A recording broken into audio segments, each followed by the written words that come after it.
Right, so here we are. It's the December lawn update for the two lawns in the back garden. We've obviously got the bent fescue seeded lawn down at the bottom and the bent fescue turf lawn up at the top. It's been around about 8 months now since both lawns were established, and it's safe to say we have a mixture of the good, the bad and the ugly, and I'm going to talk about all those three in today's video.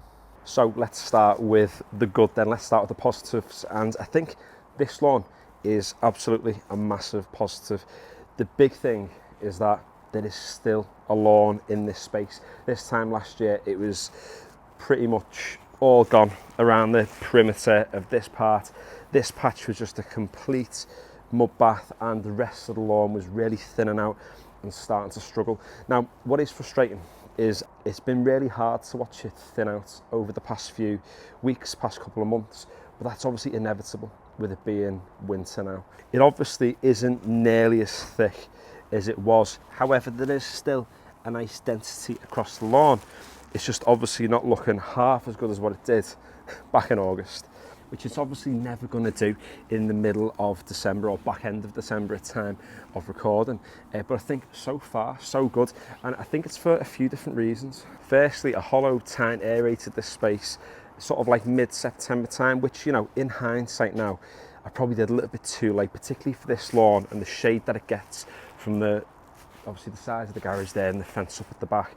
It's probably something I should have done in August. And that's a kind of a lesson I've learned, is that whatever I kind of need to do to this space during the autumn, I've probably got to do a month earlier than most other people, just because of the conditions that my lawn exists in. So obviously never had that time to really bounce back fully. It bounced back to an extent, then obviously it's going through that period of stress now. So I think in hindsight, you know, next year I'm going to obviously do a lot of that stuff a little bit earlier in the year. But I think overall, aerating the lawn has contributed massively to enabling that water to pass through the lawn, to be able to percolate through that soil profile, and not just have it sitting there, like sort of enabling those roots to rot. Now, let's just be really honest, we're not winning any awards with this space over here, and it does look absolutely horrendous. However, compare this with what you're seeing on screen now. Compared with last year, that is a million times better. I'll take this any day compared to the mud bath it used to be. And obviously we changed the grass species as well. We went from ryegrass to bent fescue, as everybody knows, because I mention it all the time in these videos. But, you know, there are more grass plants knocking about. It is native to the UK, and hopefully it's a grass that seems to be obviously struggling to an extent now with it being winter, but a grass type that will be able to bounce back, fingers crossed, in the spring. And I'm hoping with this lawn in particular that I'm not going to have to overseed it. There might be patches over there possibly that I may have to overseed, but I'm crossing my fingers that I can get on, I can feed it, I can scarify, verticut it and whatnot through spring and summer next year, and get this lawn to mature and to hopefully break that cycle of overseeding once, twice a year. Still going to do that out at the front with the ryegrass lawns we've got out there, but particularly with this one, I don't want to be having to do that every year. It'd be nice to maintain a lawn with as little maintenance as possible. But how much the grass species are contributing to how well this lawn's surviving at the moment, I'm not quite sure. It's a difficult thing to measure because we have done quite a few things differently this year. Obviously I've fed the lawn less, I've changed the species, I've aerated it a couple of times, we top dressed it with sand just to make sure that the surface is a little bit firmer sort of over the winter time, reduce, you know, too much thatch build up and whatnot, which I don't think we're going to have a problem with really at this point on this lawn. So we've done a lot of different things this year, so just saying it's down to the grass species alone is kind of hard to measure and tell. We'd only be able to know that if we did the exact same things as what we did last year. So overall, I'm pleased with this space. There's been a lot of lessons that I've learnt in the past probably 6, 7, 8 months or so. Some of them are great lessons, some stuff I've done really well.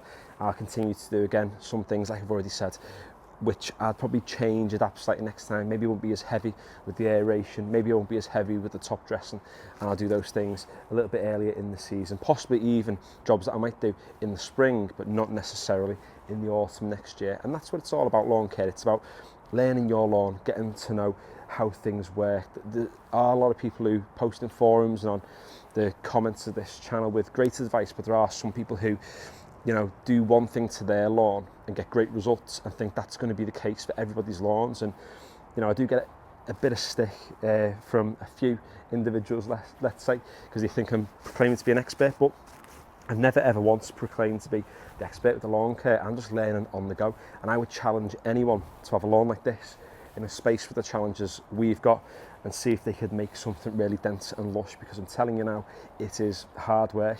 The lawns out the front, if you've seen the last video on this channel, are looking absolutely, well, I was going to say absolutely superb. I think, in my opinion, they're looking superb for this time of year, and literally hardly anything's happened to them.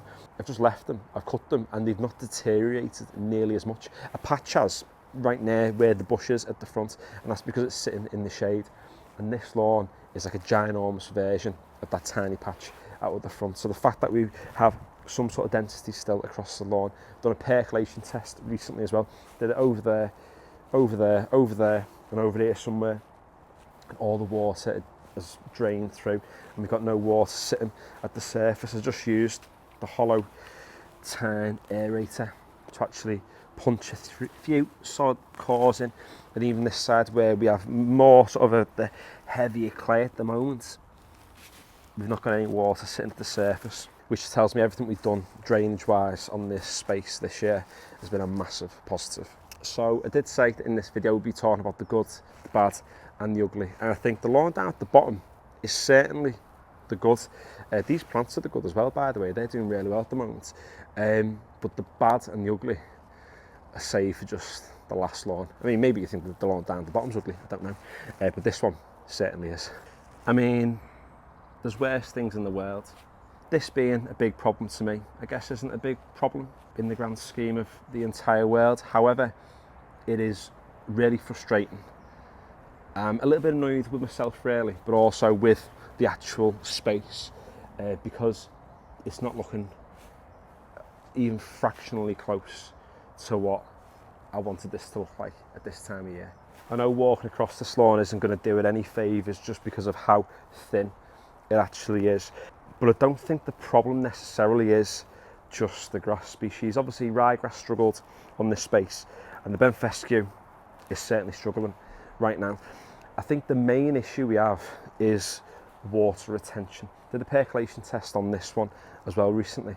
It was literally a night and day difference between the lawn at the bottom and this lawn up here at the top. Water passed through there in a matter of minutes. The water sat in this space for a very, very long time. We're talking the best part of a day.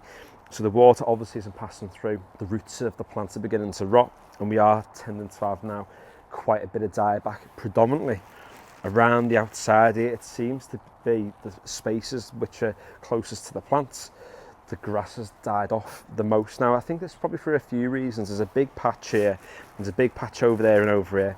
That's because of the dog's wee. Wee's up against him, nothing we can do about that, he's a dog. Not really that bothered. This is a lived in garden. If he wants to wee on the plant, if he wants to wee on the grass, so be it. It's nature of the beast. It is what it is.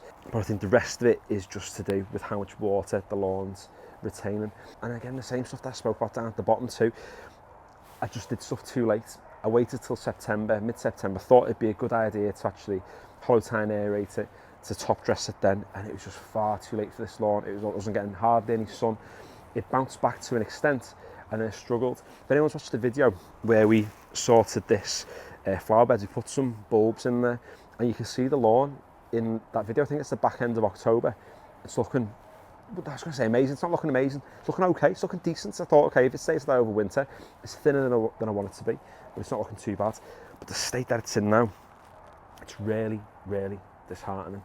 But in terms of percolation, sort of how well the water passes through the soil profile, there's a few big differences between this lawn and the lawn down at the bottom. Firstly, the lawn at the bottom has a drain running all the way through it, which is helping with the drainage. When we first did this renovation, we took around about 6 to 8 inches of clay off of the bottom lawn and replaced it with about 6 to 8 inches of really decent free draining topsoil. So that space has almost been like developed and changed to fit the environment that it's in, hence why there's still a lawn there. We didn't do any of that to this lawn. There is no drain running through it. It's really heavy clay soil. We've gone on and I've levelled it in the past with topsoil. I've obviously gone on with top dressing, integrated a little bit more sand into there, but the fact that it's built upon just like a layer of clay, and we have all these borders going around the outside, that water really doesn't have anywhere to go. I have considered possibly, you know, digging a load of it out, putting sort of like a herringbone drain system, sort of like a miniature version through, and having a drain that runs off down into these stones at the bottom, because there's a drain that runs down there, down to the drain over at the bottom. So part of me thinks, should I do that? But it's a massive job. It either means me going underneath that retaining wall or going through the retaining wall, and it just seems like an absolutely massive job. Would it fix the problem in the long term? Most likely. But this is just a sorry state of affairs at the moment. Even the flower bed itself, it's really boggy. The soil is just absolutely sodden day and night. Never really has a chance to dry like the one does down at the bottom. And I think you can kind of see that's the case with how the plants have struggled this year. Obviously, we had a red robin on the end there, which struggled. These ones have done amazingly well this year, but these like shade tolerant plants, and they can, you know, handle a little bit of the moist soil. This red robin was a little bit bigger and more established when we first put it in, so it's been able to thrive. However, some of the other plants, they're just not taking to it in grass. It's just a plant like everything else, isn't it? And clearly it's struggling in this environment. But as ever, it's the nature of the beast. You know, this is the Novice Garden channel, and the idea of this is to try things and to figure out solutions, to look at what works, what doesn't work. Both of these lawns this time last year were completely gone to an extent. You know, they had thinned out like beyond belief. I made massive changes to the one down at the bottom, and I've had massively different results compared to this one up at the top. So maybe, you know, it's a lesson to learn moving forward. But it is going to be another challenge that we take on again next year. Whether it takes another year, maybe it takes another 2 years to really master what's going to work in this space. We'll have to just wait and see. And maybe it's because it was a turf lawn, and you know it sort of struggled to adapt to this space, quite possibly, even though it did thrive over the summer. So it is a space which I am thinking it's highly likely I'm going to be getting on and doing a regular renovation and overseeding of this space. And maybe it's going to take a few seasons for that to actually work. Who knows? I've probably made a few mistakes on this space to an extent, but a lot of it's been out of my hands. I think often when lawns are looking amazing, we give ourselves too much credit because we think we're like a genius who've made this amazing lawn happen.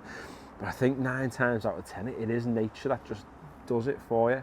You know, we might put a few products down to make it greener in the summer, and in the summer you chuck anything down, it's going to make your lawn look half decent. You can stress it out, but it might look decent in the end. But I think when you get to the winter, it really shows you how important nature is and your environment is to having a decent lawn. But yeah, not looking amazing, but what is a good thing about this is that gives us another project for next year to figure out a solution. It's not about looking good in May, June, July and August. It's about looking good all year round. And as ever, I'm always going to be honest on this channel. From this angle here, doesn't look too bad, and any lawn from a distance looks okay. But obviously, as we get closer up to the space, you start to see the real flaws within it. It's not horrendous, but it is a little bit horrendous. So there we go, that's the December lawn update all wrapped up. Not doing anything to the lawns at the moment, just letting them do the thing over Christmas into the new year. And I think by the time we get to maybe like late Feb, March time, April, we'll start getting all the stuff done to these lawns. We'll get them back up and running.